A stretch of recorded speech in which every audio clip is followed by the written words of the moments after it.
좁은 길 걸어가야 합니다. 그러나 들어와 놓고는 겁이 나서 걸어가기를 싫어해요. 그리고는 넓은 길을 기웃기웃거리면서 그저 적당히 교회만 드나드는 분들이 계세요. 그 결과 반드시 영생을 얻을 수 있다고 아무도 장담할 수가 없습니다. 생명이 실제가 됐다면, 이 신앙이 실제가 됐다면, 이 복음의 진리가 실제가 됐다면, 천국이 실제가 됐다면 억지로 죽지 못해 하는, 그냥 어렵고 힘들고 쥐어짜듯이 하는 이런 신앙생활이 난 존재할 수가 없다는 것입니다.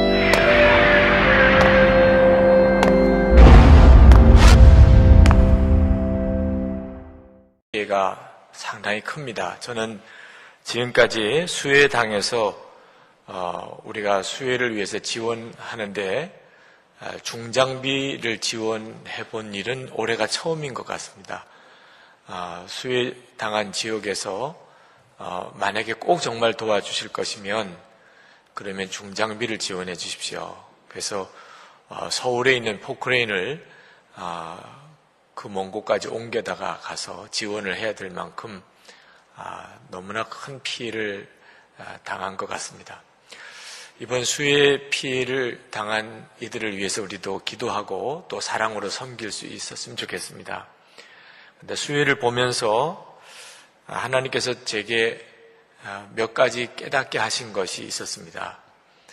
우리나라에 똑같이 비가 내리는데도 상습적으로 피해를 당하는 지역이 올해는 잘 넘어가는 지역도 있고 또 그동안에 수해를 별로 당하지 않던 지역이 큰 피해를 당하는 지역도 있고 똑같은 비가 내려도 많은 비가 오기는 했지만 피해를 본 것이 다르다는 것을 보았습니다. 그래서 피해를 당해도 꼭 비가 많이 와서만 그런 건 아니다 하는 생각이 들었습니다. 중국과 한국과 일본이 같은 장맛비를 맞아도 우리 한국이 한 100여 명 피해를 보면 중국은 1000명의 피해를 당하고 일본은 그저 20명의 피해를 당하고 이런 수준인 것을 보면 똑같은 비를 맞아도 그 나라가 가지고 있는 힘이나 그리고 재해를 준비하는 것에 따라서 많이 달라진다 하는 것을 보았습니다. 우리가 신앙생활을 하는 것도 그와 똑같지 않나 하는 생각이 듭니다. 우리가 살아가다 보면 여러 가지 시험을 만납니다. 그러나 시험을 만났다고 다 믿음이 흔들리고 삶의 좌절을 겪는 것은 아니라는 것을 봅니다. 어떤 사람은 말할 수 없는 풍파와 같은 시험을 만나도 반석 위에 지은 집같이 거뜬히 잘 이기는 이가 있고 또 어떤 이는 아무것도 아닌 것 같이 보이는 시험에도 모래 위에 지은 집처럼 그냥 무너져 버리는 이들도 있단 말입니다. 여러분, 올해 우리나라에 엄청난 수해가 당하는 것을 보면서 우리가 신앙적으로 시험에 강한 성도가 되어야 되겠다 하는 결단과 기도를 꼭 하시면 좋겠습니다. 시험에 강한 성도가 있습니다. 또 어떤 분들은 시험에 너무 약한 성도가 있습니다. 우리의 신앙생활에 있어서 아주 대단히 중요한 문제입니다. 오늘 본문 말씀에 보면 이 요셉의 형들이 마지막 시험을 당하고 있는 부분을 오늘 우리가 읽습니다. 요셉이 형들에게 마지막 시험을 줍니다. 형들이 두 번째 식량을 구하러 왔을 때 베냐민을 같이 데리고 옵니다. 그때 요셉이 너무 기쁜 마음으로 그 형들과 베냐민을 맞아서 자기 집에서 큰 잔치를 벌려줍니다. 그러나 이 요셉이 형들을 몰래 어떤 괴계를 하나 꾸밉니다. 그 형제들의 한 사람 한 사람에게 곡식 자루를 다 준비를 해서 주는데 자기 집에 있는 은잔을 베냐민 곡식 자루에다가 숨기게 합니다. 그리고 아침에 그 요셉의 형제들이 이제 집으로 고향으로 떠나는데 곧 군사들을 풀어서 그 뒤쫓아가서 붙잡게 만듭니다. 그리고 너희들이 내가 그렇게 호의를 베풀었는데도 우리 집에 있는 은잔을 너희들이 훔쳤다. 이렇게 도적으로 모는 거죠. 요셉의 형들이 기절초풍할 일입니다. 우린 절대로 그런 일이 없다. 우리가 절대로 도적이 아니다. 그러면 이거 다 뒤져보라. 만약에 진짜 은잔이 누구 자루에서 나온다면 그는 당신의 종이 될 것이다. 이렇게 이야기를 해버립니다. 그리고는 자루를 다 뒤져보니까 베냐민의 곡식 자루에서 그 요셉의 은잔이 나오는 거죠. 꼼짝없이 베냐민은 이제 애굽의 총리의 종으로 붙들려 버리게 됩니다. 이런 시험을 요셉이 의도적으로 만듭니다. 그 까닭이 있어요. 요셉의 형들이 정말 사람들이 이제는 바뀌었나 하는 것을 요셉이 확인을 해보고자 한 겁니다. 그 베냐민 곡식 자루에서 은잔이 나오는 것을 보고 유다가 나섭니다. 이 시험을 막아준 사람이 유다예요. 요셉의 형들에게 있어서는 대단한 위기였는데 그 시험이 그치게 만든 장본인이 유다인데 유다가 나섭니다. 16절에 보면 하나님이 종들의 죄악을 적발하셨으니 우리와 이 잔이 발견된 자가 다 내 주의 종이 되겠나이다. 여러분, 오늘 말씀 속에서는 유다를 주목해 보셔야 합니다. 성경에서 차지하는 비중으로 따지면 요셉보다도 유다가 훨씬 중요한 비중을 차지하고 있는 사람입니다. 근데 이제 유다가 드디어 등장을 합니다. 그전에도 유다에 대한 언급이 있긴 했었습니다만 유다가 오늘 본문에서 비로소 얼마나 중요한 역할을 하는 사람으로 나타나는지 모릅니다. 유다는 억울하다고 투정도 하지 않았습니다. 우리는 훔치지 않았는데 왜 이것이 여기에 나타나냐 그러지도 않았고, 또 베냐민 보고 너 어떻게 해서 이렇게 너 자루에서 은잔이 나오게 했느냐, 베냐민을 의심하고 베냐민을 몰아세우지도 않았습니다. 유다가 베냐민 곡식 자루에서 은잔이 나오고 베냐민이 애굽의 총리의 종이 되어야 될 이런 상황이 왔을 때 유다가 이건 하나님께서 우리의 죄를 적발하신 겁니다. 물론 자기들이 은잔을 숨겼다고 생각한 건 아닙니다. 베냐민이 숨겼으리라고 유다가 생각한 것도 아니었습니다. 20여 년 전에 요셉, 동생 요셉을 애굽의 종으로 팔아버렸던 그 죄가 마음에 늘 있었는데 하나님께서 그것을 드러내셨다. 그렇게 유다는 받아들였습니다. 하나님께서 우리 죄를 적발하셨으니 우리 모두가 다 애굽에 종살이 하겠습니다. 그렇게 나온 거죠. 유다는 진심으로 회개를 했어요. 요셉을 팔았던 일에 대해서 이 자리에서 유다는 진심의 회개를 했습니다. 이건 하나님께서 우리의 죄를 들추어내신 거지 베냐민 잘못도 아니고 또 뭐 억울한 일도 아니다. 우리가 죄를 지었으니 죄값을 달게 받겠습니다. 그리고 진심으로 회개하고 나섰어요. 그때 요셉이 형들을 마지막으로 테스트를 합니다. 요셉이 말하기를 너희들이 다 종이 될 필요 없다. 사실 정황으로 따지면 모든 야곱의 아들들이 다 종이 되어야 될 만한 일이지요. 근데 요셉이 아주 교묘하게 형들을 시험합니다. 너희들은 다 집으로 가도 돼. 너희들은 다 집으로 가. 그 대신에 이 자루에서 은잔이 나온 바로 이 베냐민만 내 종이 될 것이다. 이렇게 이야기를 합니다. 형들은 마음이 흔들릴 수 있는 일이에요. 우리가 그냥 성경을 읽을 때 하고 상황은 좀 다릅니다. 이 베냐민은 요셉의 형들에게 있어서는 사실 마음에 항상 가시 같은 존재입니다.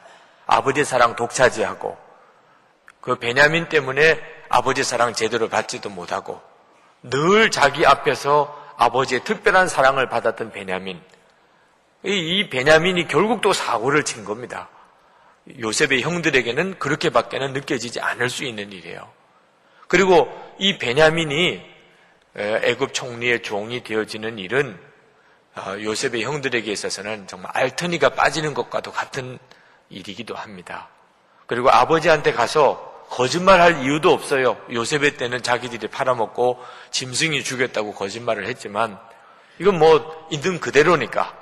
그러니까 베냐민의 곡식 자루에 은잔이 나온 바람에 베냐민을 할 수 없이 붙들려 갔습니다. 이렇게 이야기하면 되는 겁니다. 그러니 베냐민도 없어지고 자기들은 자기들대로 곡식 가지고 돌아갈 수 있고 여러 가지로 상황이 좋다고도 볼 수가 있는 일이에요. 요셉이 그렇게 상황을 만든 겁니다. 그러니까 베냐민만 넘겨주고 너희들은 그냥 가라. 너희들도 좋은 일 아니냐? 은근히 그렇게 형들의 마음을 떠본 거죠. 그때 유다가 나섭니다. 그렇지 않습니다. 33절에 청컨대 주의 종으로 아이를 대신하여 있어서 주의 종이 되게 하시고 아이는 형제와 함께 도로 올려 보내소서. 유다가 평소에 자기에게도 밉상이었던 베냐민입니다. 베냐민 때문에 아버지 사랑 제대로 받지 못했습니다. 그런데 그 베냐민 생명 살리기 위해서 자기가 대신 죽든지 종이 되든지 하겠다는 겁니다. 종을 삼으려면 나를 종을 삼고 죽이려면 나를 죽이라. 그러나 이 베냐민만큼은 살려줘야 된다. 그리고 나섰을 때 모든 시험은 거기서 끝납니다. 여러분, 오늘 하나님께서 우리에게 주는 중요한 메시지가 여기에 있습니다. 모든 시험은 여기서 끝납니다. 유다가 베냐민은 살려주고 나를 대신 종 삼든지 죽이든지 하시오. 이렇게 고백하는 순간에 모든 시험이 끝났다고. 다음 장에 나오겠습니다만 유다가 그렇게 말하고 나오니까 그제서야 요셉이 더 이상 참을 수도 견딜 수도 없어서 형님들 나 요셉입니다. 그러고는 자기 옷을 벗고 뛰쳐나왔다구만. 그리고 요셉과 형들의 감격스러운 만남이 이루어졌습니다. 비로소 요셉의 형들에게 있어서는 하나님께서 자기들을 위하여 준비해놓은 엄청난 축복, 그 모든 시험을 다 이길 수 있도록 하나님이 예비해 놓으신 하나님의 놀라운 계획을 그들은 비로소 보고 누리게 됐단 말입니다.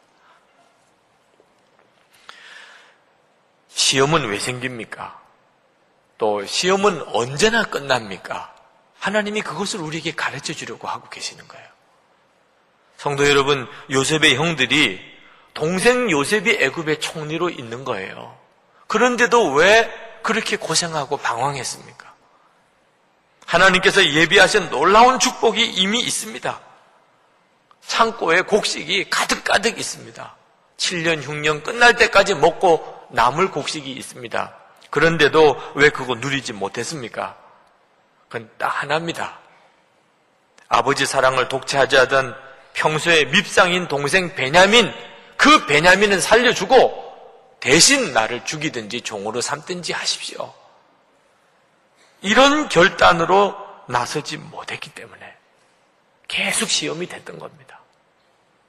나는 죽고 밉상인 동생이지만 베냐민은 살려주시오.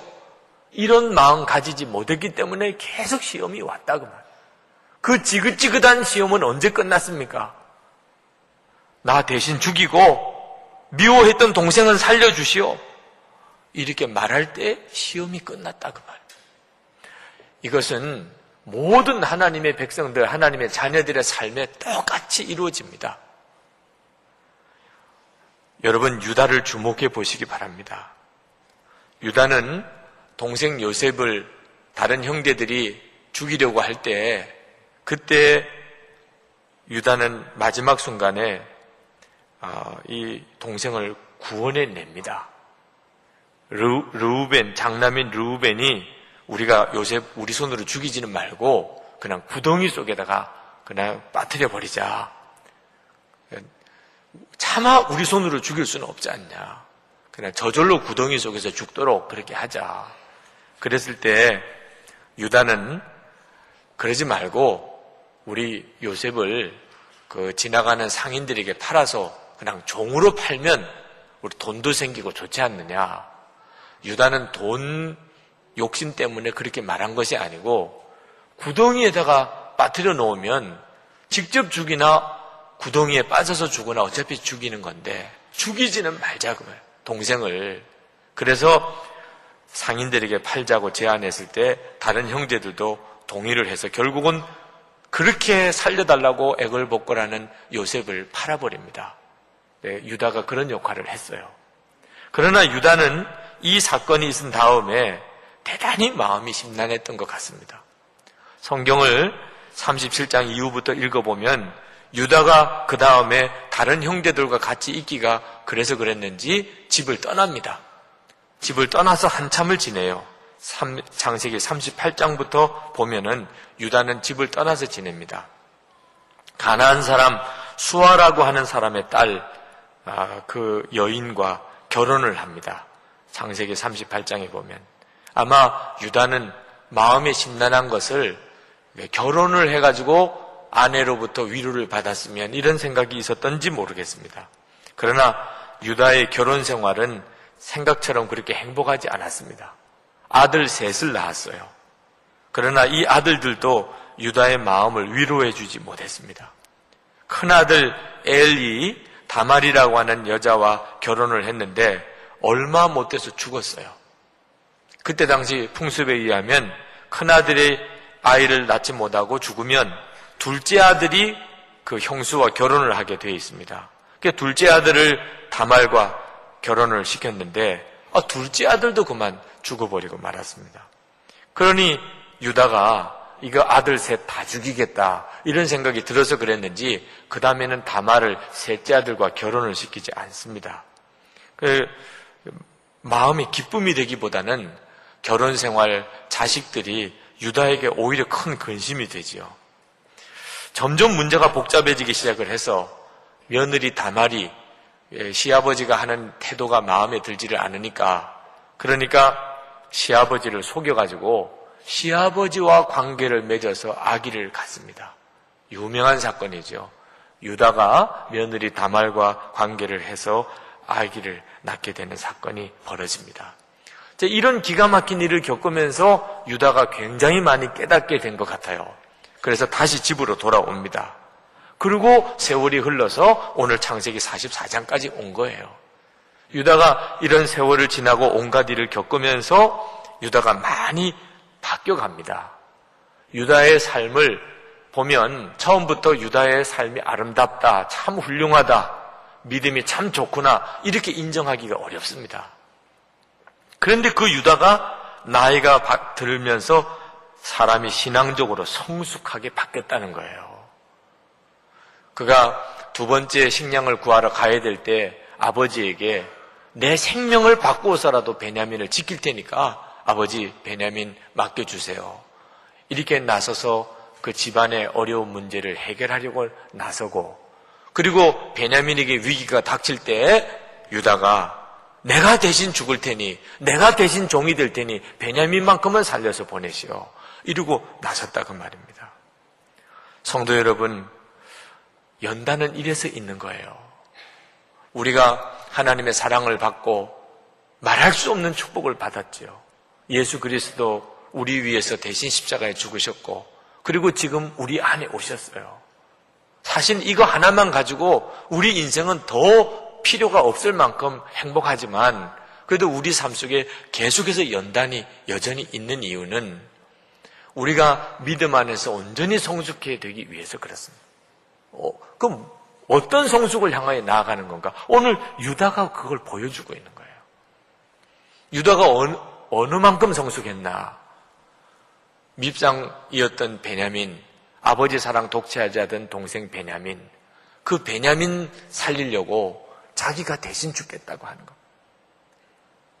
하나님께서 우리에게 원하시는 겁니다. 지금 이 자리에 있는 여러분 모두에게 하나님이 원하시는 거예요. 우리가 이런 믿음 갖게 하시기를 하나님 원하시는 겁니다. 내가 미워하던 그 사람, 평소에 나에게 해로운 그 사람을 살리려고 내가 죽을 수 있는 이런 믿음, 이런 사랑을 하나님이 우리에게 요구하시는 거예요. 왜? 그러면 모든 시험은 거기서 끝나니까.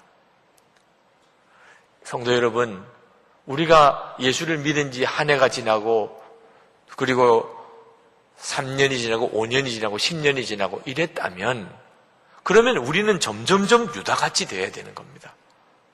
그런데 안타깝게도 신앙의 연조가 깊어질수록 마음이 점점 자기 중심으로 바뀌는 이들도 있습니다. 끝까지 자기 자신. 나는. 그건 연단을 잘못 받고 있는 겁니다. 하나님의 계획을 아직도 깨닫지 못하는 거예요. 살 길이 뭔지, 시험이 어떻게 끝나는 건지 아직도 정확히 이해를 못하는 겁니다. 어떤 시험이 와도 자아가 죽으면 시험은 끝납니다. 더 이상 시험할 수 있는 게 없어지기 때문에요. 흔히 시험에는 두 가지 시험이 있다고 합니다. 마귀가 주는 시험이 있고 하나님이 주는 시험이 있고. 그러나 저는 생각할 때 별로 유용하지 않은 말이라고 생각합니다. 왜? 마귀가 주는 시험, 하나님이 주는 시험, 논리적으로는 설명할 수는 있지만 실제로는 거의 구분이 안 되기 때문입니다. 이것이 마귀가 주는 거냐, 이게 하나님이 주는 거냐, 우리로서는 알 수 없을 때가 많습니다. 마귀가 주든 하나님이 주든 모든 시험은 시험을 주는 마귀나 하나님에게 원인이 있는 것이 아니고 우리 속에 원인이 있기 때문에 시험이 되는 겁니다. 야고보 4장 1절에서 13절, 야고보서 1장 13절에서 15절까지 보면 사람이 시험 받을 때에 내가 하나님께 시험 받는다 하지 말지니 하나님은 악에게 시험을 받지도 아니하시고 친히 아무도 시험하지 아니하시느니라. 오직 각 사람이 시험을 받는 것은 자기 욕심에 끌려 미혹됨이니 욕심이 잉태한즉 죄를 낳고 죄가 장성한즉 사망을 낳느니라. 여기서 말하는 이 자기 욕심이라고 하는 것이 바로 자아를 말하는 겁니다. 우리가 자아 중심의 사람이 되면 그러면 우리는 반드시 이리 되어도 시험이고 저리 되어도 시험입니다. 잘 돼도 시험이고 못 돼도 시험입니다. 시험은 하나님이 주시는 것도 마귀가 주는 것도 아니고 결국은 내 안에 욕심을 제대로 버리지를 못하고 자아 중심으로 살기 때문에 오는 겁니다. 성도 여러분, 우리가 사는 인생은 불교에서 말하는 것처럼 고해와 같은 인생이 아닙니다. 하나님은 살아계시고 하나님은 좋으신 하나님이십니다. 하나님은 우리를 향하여 고해와 같은 인생을 마련하지 않았습니다. 하나님께서는 우리 인생을 행복하게 계획을 하셨습니다. 우리가 어떤 문제를 만나든지 이미 하나님의 해결책이 다 마련되어 있습니다. 하나님은 100% 완벽한 계획을 가지고 우리를 인도하고 계십니다. 요셉의 형들이 식량이 없어서 애굽에 식량을 구하러 내려왔지만 애굽에 있는 창고마다 가득가득한 곡식들이 사실 다 자기들 것입니다. 동생 요셉이 그 애굽의 총리로 되어져 있습니다. 하나님은 이런 하나님이십니다. 우리에게도 똑같습니다. 우리 모두를 향한 하나님의 계획은 완벽한 계획입니다. 우리를 향하여 너무나 좋은 계획을 가지고 계신 하나님이십니다. 예수 그리스도 안에서 우리에게 주신 축복입니다. 그런데도 많은 성도들이 시험받았다는 말을 많이 합니다. 상처받았다는 말을 많이 합니다. 그 말은 누가 그 사람에게 상처를 주었고 어떤 일이 그 사람을 어렵게 만든 게 아니고 상처받기 쉬운 자아 중심으로 여전히 살고 있다. 그 말밖에 안 되는 겁니다. 우리 자아는 끊임없이 이기적이고 자아 추구하게 만드는 존재이기 때문에 상처를 받게 되어 있습니다. 자기뿐만 아니고 계속 남도 상처를 주고 살게 되어 있습니다. 상처를 받으셨습니까? 여러분 지금까지 살아오는 동안에 상처받은 일이 많습니까? 어떤 사람이 문제가 아니고 여러분이 상처받기 쉬운 자아 중심으로 살고 있다는 뜻입니다. 왜 그렇게 살기 힘들지요? 그런 말을 많이 듣습니다. 하나님은 좋으신 하나님이고 우리를 향한 좋은 계획을 가지고 계시다면 왜 이렇게 살기 힘듭니까? 그 말은 실제로 우리가 사는 형편이 어려워서라기보다는 여전히 나 중심으로 내 계획대로 그렇게 내가 살아가고 있다는 뜻입니다. 내가 내 계획을 가지고 살아가니까 어려운 겁니다. 우리는 예수님이 생명이시고 예수님이 주님이신데 여전히 내 모든 일들을 내가 주장하고 계획하고 내가 도장 찍고 결정하고 이렇게 사니까 그러니까 어려운 겁니다. 하나님의 계획이 아닌 거죠. 성도 여러분, 예수 믿는 자는 시험이 커서 무너지는 법이 없습니다. 어려운 일을 만났기 때문에 무너졌다. 절대로 그런 일은 없습니다. 예수님이 우리의 주인이신데 예수님보다도 더 큰 문제가 어디 있겠습니까? 그런데도 왜 우리가 무너집니까? 이유는 하나입니다. 예수님의 십자가를 바라보기만 했지 주님의 말씀처럼 예수님의 십자가를 지고 자기를 부인하고 그리고 예수님을 따라가면서 살지 않으니까 온갖 시험에 다 걸려 넘어진다 그 말이에요. 십자가를 지고 예수님을 따라가는 걸 뭘 어떻게 하라는 겁니까? 오늘 유다가 말한 그대로 하면 되는 겁니다. 평소에 나에게 그렇게 밉상인 베냐민, 하나도 그동안 나에게 도움이 안 됐던 베냐민이지만 하나님이 이 베냐민은 살려주시고 그리고 베냐민 곡식자루에서 은잔이 나왔지만 이 책임, 이 죄값은 내가 지게 해주시옵소서. 내가 베냐민 대신 죽겠습니다. 내가 베냐민 대신 종 되겠습니다. 우리가 이렇게 나가면 된다 그 말이에요. 그게 그대로 십자가 정신입니다. 예수님께서 우리를 위해서 십자가 지실 때 성경은 이렇게 말합니다. 로마서 5장 8절에 우리가 아직 죄인 되었을 때 그리스도께서 우리를 위하여 죽으심으로 하나님께서 우리에게 대한 자기의 사랑을 확증하셨느니라. 죄는 우리가 지었는데 죄값은 예수님이 지심으로 우리를 향한 하나님의 사랑을 확증해 주셨다. 그게 십자가예요. 그 십자가의 비밀과 능력이 고스란히 우리에게 있습니다. 그 십자가 붙잡고 살면 모든 시험은 다 끝난다 그 말이에요. 아브라함이 외아들 이삭을 포기했습니다. 하나님께서 바치라고 하시니까. 그건 아브라함 보고 죽으라 그 말. 자기를 부인하고 자기 십자가 지고 하나님 말씀에 순종해 따라오라 그 말입니다. 했습니다 그대로. 그랬더니 여호와 이래 하나님께서 이미 다 준비하셨다. 그 축복을 받았다 그랬지 않습니까? 여러분 유대인에게 이스라엘에 12지파가 있다는 거 아시죠? 그러나 예수님은 어느 지파에 나셨습니까? 유다 지파에서 났습니다. 다윗 왕은 어느 지파 사람입니까? 유다 지파 사람입니다.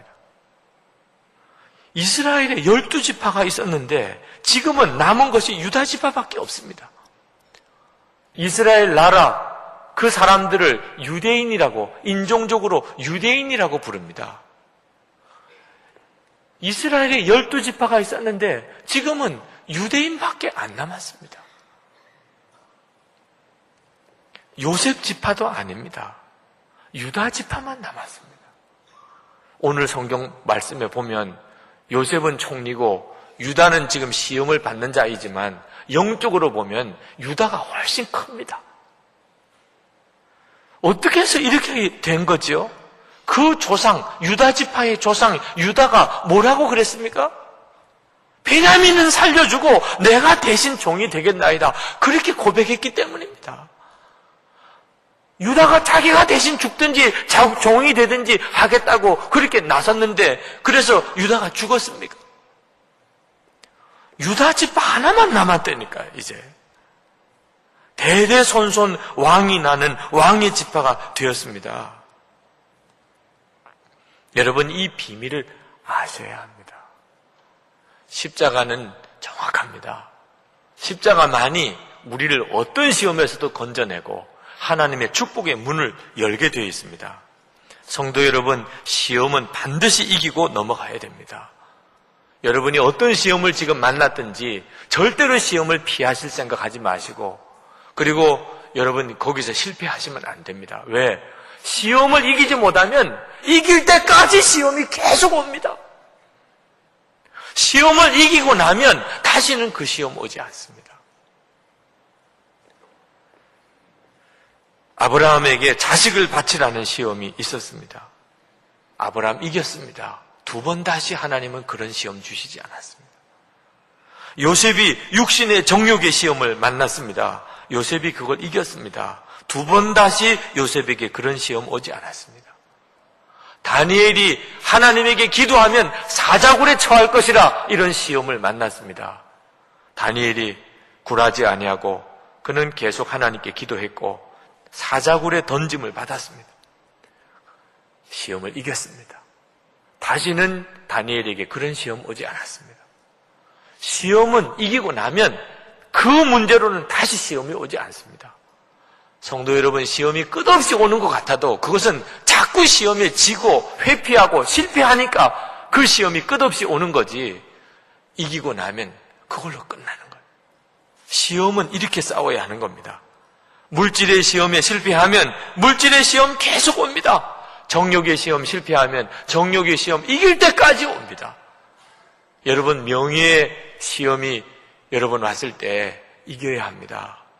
거기서 무너지면 여러분 평생 이 명예 문제로 인한 시험 계속 옵니다.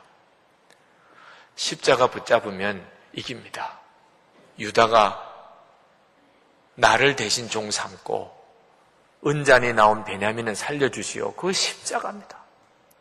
십자가 붙잡고 자기 십자가 지고 예수님 따르라고 한 말씀 그대로 한 겁니다.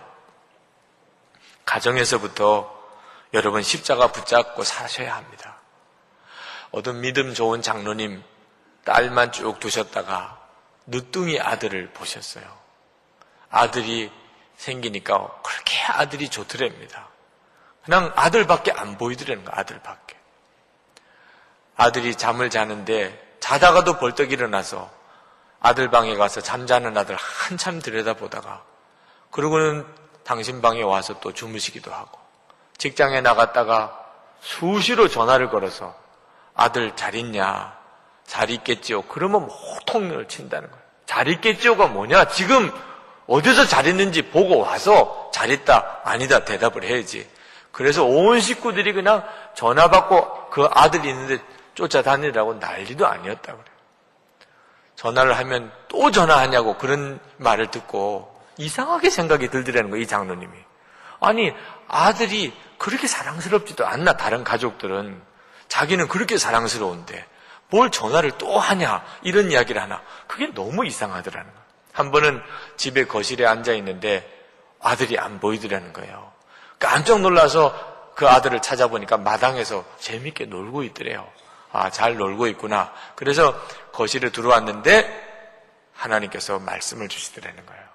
너 요즘에 누구 바라보고 사냐? 그렇게 묻더라는 겁니다. 뭐 꼼짝없지요. 아들 바라보고 삽니다. 예수 바라보고 살아야 될 장로님이 아들 바라보고 사는 거예요. 그러면서 하나님께서 물으시기를 너 그 아들이 도대체 누구 거냐?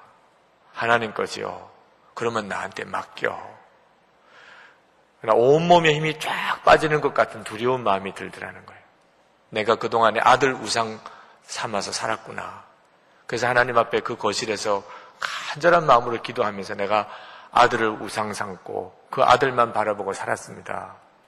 그렇게 회개 기도를 하고 나니까 갑자기 마음이 싹 달라지는데 아들에 대한 막 걱정과 염려가 없어지고 꼭 아들을 보아야만 안심이 되는 마음도 없어지고 그냥 어디 가서 잘 놀겠지 뭐 이런 마음이 들더라는 겁니다. 근데 더 놀라운 것은 그때서야 딸들이 보이더라는 거예요. 집에 딸들이 있다는 게 보이더라는 거예요. 그전에는 딸들이 보이지도 않더라고요. 근데 딸들이 있다는 게 보이고 또 딸들이 사랑스럽게 보이고 그러더라는 겁니다. 여러분, 가족을 사랑하고 자녀를 사랑하는 것도 십자가에 의해서 하셔야 돼요. 사람의 감정으로 사람의 본능으로 하는 것, 그건 철저하게 이기적인 본성에서부터 나온 거고 결국 그래서 온 가족의 풍파가 일어나는 겁니다. 야곱이 아들들을 편애할 때 온 식구들이 말할 수 없이 고생을 했습니다. 요셉 때문에 고생하고 베냐민 때문에 고생하고 그러나 야곱이 베냐민을 깨끗하게 포기했을 때 죽으면 죽으리라 잃으면 잃으리라 베냐민을 내어주게 되니까 온 식구들이 먹고 살 길이 생겼잖아요.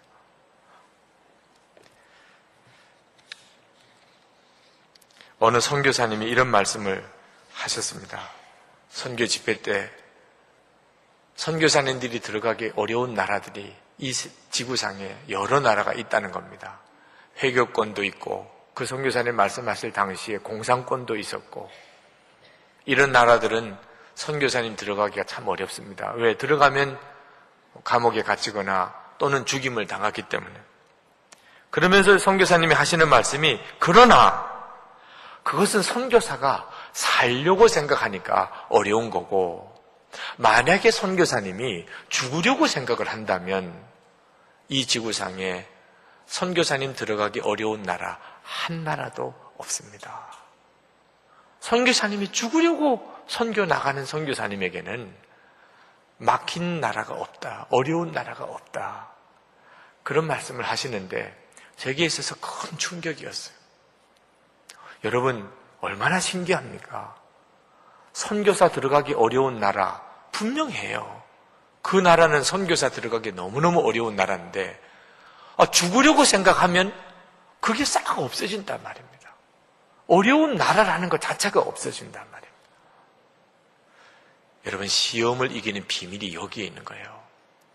나 자신의 자아가 안 죽고 살아있으면 모든 게 시험입니다.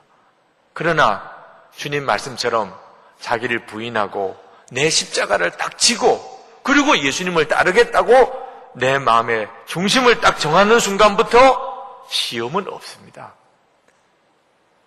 모든 시험을 그치게 하는 열쇠, 자기를 부인하는 거예요. 베냐민 살려주시고 나를 대신 종 삼으시고 나를 죽이시오. 최근에 간암 3기 진단을 받은 장로님이 계십니다. 얼마나 마음이 힘드실까. 그리고 장로님을 만나 뵀는데 당황스러울 정도로 담대하시는 거예요. 장로님 말씀을 같이 쭉 나누는데 이미 살고 죽는 걸 주님께 다 맡긴 형편인데 간암이라고 그래서 더 마음에 흔들리고 말 거 없습니다. 지금도 열심히 주의 일을 하고 계세요. 병원에 좀 가보시고 또 그래도 무슨 치료의 길이 있나 좀 찾아보십시오. 필요하면 그렇게라도 하겠지만 저는 꼭 그래야 된다는 마음도 없습니다. 그러시는 거예요. 여러분은 어떤 시험도 여러분을 무너뜨릴 수 없는 사람이 되었습니까? 어떤 시험이 와도 여러분은 무너지지 않을 자신이 있습니까? 아무것도 없습니다. 하나님, 저를 넘어뜨릴 시험은 아무것도 없습니다. 제게 어떤 일이 일어난다 하더라도 저는 흔들리지도 않고 당황하지도 않고 두렵지도 않습니다. 이렇게 고백할 수 있는 사람이 되면 하나님의 역사가 일어난단 말입니다. 그것이 어려운 일일까요? 유다처럼 이렇게 하면 됩니다. 베냐민을 살려주시고 나를 종을 삼든지 죽이든지 하십시오. 간단한 마틴 루터가 그랬습니다. 나는 유다가 요셉 앞에서 한 기도를 하나님께 드리고 싶다 그랬어요. 유다가 요셉 앞에서 한 기도가 뭡니까? 베냐민을 살려주고 그 대신 나를 죽이시오. 그렇게 기도한 겁니다. 그래서 모든 게 다 풀려버렸어요. 하나님은 지금 이런 사람을 찾습니다. 똑똑한 사람도 아니고 돈 많은 사람도 아니고 공부 많이 한 사람도 성공한 사람도 아닙니다. 하나님에게는 전혀 매력이 없습니다. 하나님은 딱 한 사람입니다. 유다처럼 고백할 수 있는 사람이에요. 내가 대신 종이 되겠습니다. 나를 주님께 드리겠습니다. 누가 잘했고 누가 잘못했고 여전히 시시비비 수준에서 머물러 있는 마음 가지고는 아무 역사가 일어나지 않습니다. 그래서 아무 역사가 일어나지 않는 겁니다. 이거는 누가 잘했고 이거는 누가 잘못했고 이거는 누구 책임이고 은자는 누구 자루에서 나왔고 이런 거 따지다가 한평생 세월 다 시험 가운데 허송해버리고 만다고 말입니다.